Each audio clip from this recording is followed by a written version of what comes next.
asubuhi na mapema kumepambazuka, mwanaume natupa shuka, kuangalia saa mbili kasoro, nimechelewa kazini, mke wangu minaenda kazini, nitarudi jioni, kuwa makini tu hapa nyumbani, unawezi nitani, nikiangalia saa nimechelewa, nidhani kama bosi atanielewa, maana ni mkali navyomjua, anaweza hata kunitimua. Niliondoka nyumbani na wahi kazini, nilipofika kazini bosi akanambia eti mimi sina kazi, nimechelewa kazini.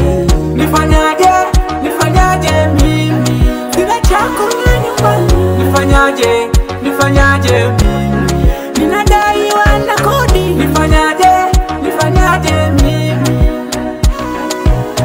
nifanyaje, nifanyaje mimi, ninadaiwa na madeni,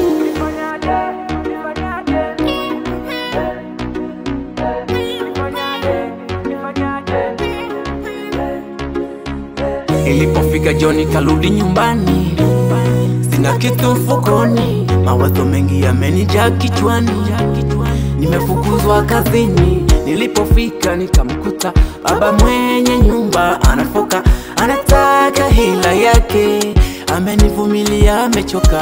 Nitafanyaje, mfukoni mimi sina pesa, itakuwaje, mwenye nyumba nadai pesa.